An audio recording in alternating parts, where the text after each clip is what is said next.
Hey, it's Thomas Mulready from CoolCleveland.com, and we're here today at Baldwin Wallace University. And we're here with Ben Smith, the director of Turn of the Screw. Ben, nice to meet with you. It's nice to meet with you, Thomas. Thanks for taking time out of your cool rehearsal here. It is my pleasure. Turn it down a little bit, ladies and gentlemen.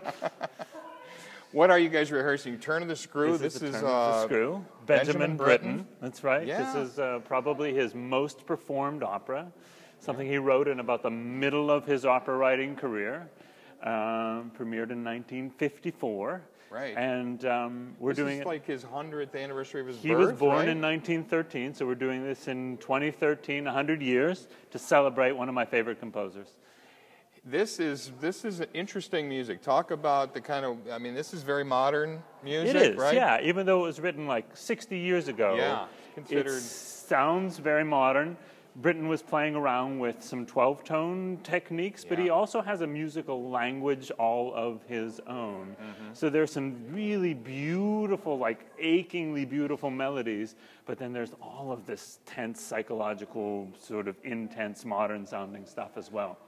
And you've got talk about the story a little bit, because it's an interesting story with some kids left alone. There's ghosts. That's right. There's two or three things going on at once. Well, the story started, Henry James wrote this novella, I think in 1902, called The Turn of the Screw.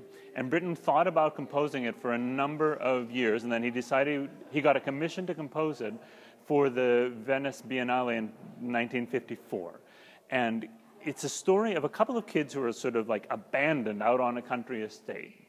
And they have a guardian, but the guardian is totally not interested in them. And the guardian hires this new governess to go and take care of the kids, but he says, whatever you do, I don't want to be bothered.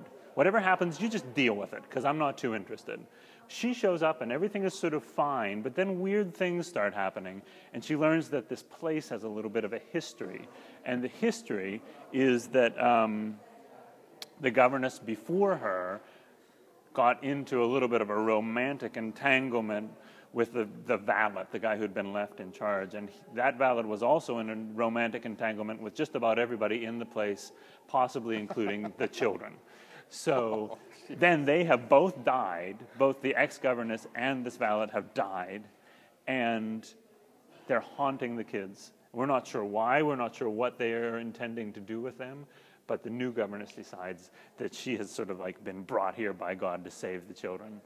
And either she is like an angel of mercy, or she's going crazy, and we can't quite tell which. So there's some insanity going on here? Maybe. We don't know. That's the question. There's this statement that from Yeats, it's quoted, the ceremony of innocence is drowned. Yeah, there's all of this business about innocence, and the children's innocence, and the governess's innocence, both in terms of not having been corrupted, but also not knowing anything about the world.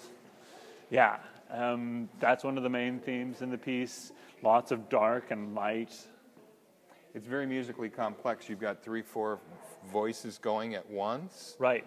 It's interesting because there's this enormous amount of complexity, but it's a really small band of forces, right? So a lot of opera, you have 80, 85, 100 people in the pit. Sure. So Brittian wrote this as a chamber opera. There are 13 players. They're going to be right over there against the wall.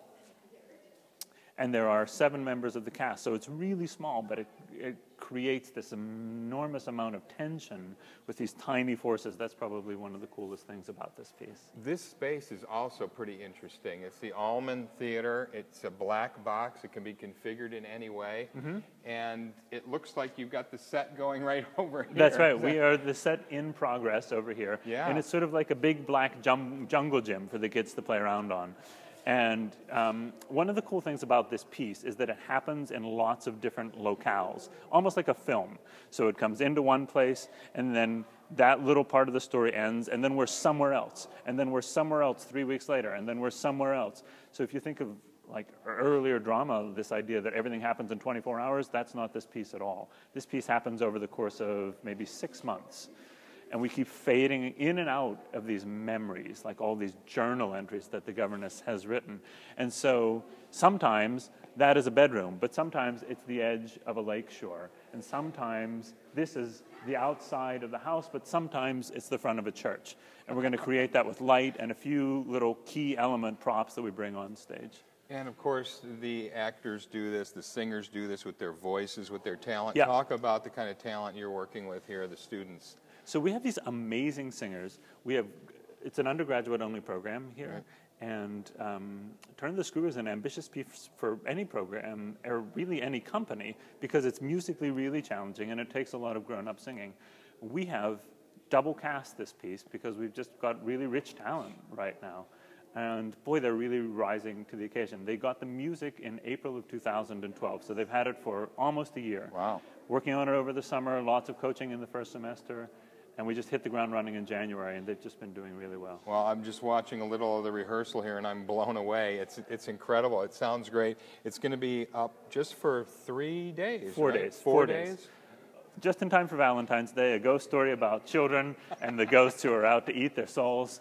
That'll be February 14th, 15th, 16th, and 17th here at the Allman.